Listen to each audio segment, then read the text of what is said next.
Okay, so here we are, moving through the course, getting to some more interesting components of reading, in my opinion, of course.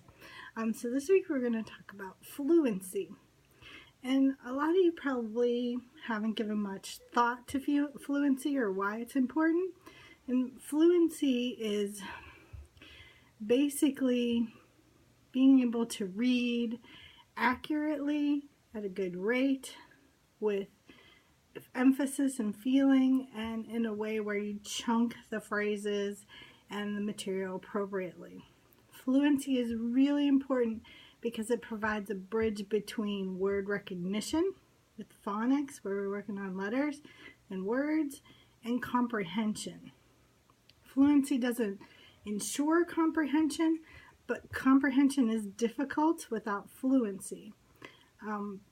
Because if a reader is stopping frequently to decode and figure out unknown words, then they have a harder time discerning the overall meaning of a passage. And reading can become really long and laborious for them, a difficult process. So students who don't have good fluency are going to stumble over words and have trouble recognizing words with accuracy and automaticity. All right, so let's talk about your book identifies 4 components of fluency. The first one being accuracy or automaticity, and that's the reader's ability to quickly identify words correctly and read them correctly within a text. The second thing that we work on is rate. When you're reading, you have a different reading rate. So rates can be slow or they can be quicker.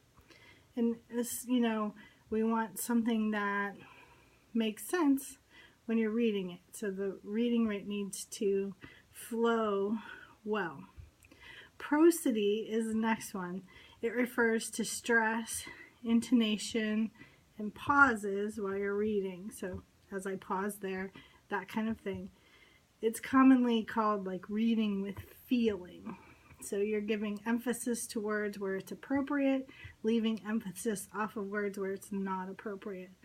And then chunking or phrasing correctly.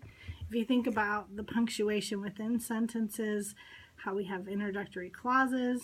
When I went to the store, I bought milk. We have that pause there. That's chunking correctly. If I said I went to the store, I bought milk, I'm not chunking things correctly. I'm not paying attention to punctuation and where those natural pauses in our language occur. So, in earlier grades, fluency is looked at quite a bit because we want students to be able to comprehend faster and better as they get older. Naturally what we do, right, when we need to know how students are doing is assess them. And we've talked about this formal assessment frequently called DIBELS. DIBELS also has an oral reading fluency component to it. So DIBELS is used quite frequently for phonemic awareness, phonics, and also fluency in the younger grades. And mostly what it is a 1-minute timed reading where you assess how accurately the student read, the rate at which they read, and that's all DIBELS does, which led to a lot of just looking at how quickly students were reading. So a number of other tests have come into play, one called 1-minute reading test plus prosody, which means that now they're looking at the emphasis that students are putting on words while they're reading. So they wanted people to consider that as part of fluency.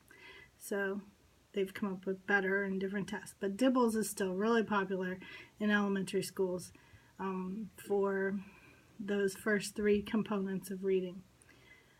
Informal assessments would include things like an oral recitation lesson, where you would model the reading out loud for your students.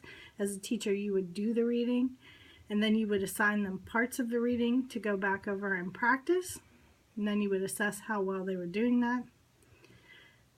Or another one is called Fluency-Oriented Reading Instruction, which includes 3 parts. You would do leveled readings at school, you would have a free reading period, and you would also send readings home to be read at home. So readings would be started with an instructor at school, they would be practiced independently, and they would be sent home to be practiced with a parent or caregiver at home. So those are 2 formal and 2 informal ways to assess fluency. Those would be good things to put on your reflection that'll be due next week. So keep those things in mind. So this is part 1 of fluency. Fluency is the ability to read naturally at a good rate and accurately. So keep in mind those components. Some of this material may appear on your test, and of course the textbook material may appear there too. You have a You Try It activity due this week, which asks you to go to a website, pick a reading, and read it. So it's a little harder probably than we consider sometimes. So I want you to think about how your students are going to feel when you're asking them to do these types of activities. So that's it for this week. Hope everybody has a great week. I'll talk to you again next week. Bye.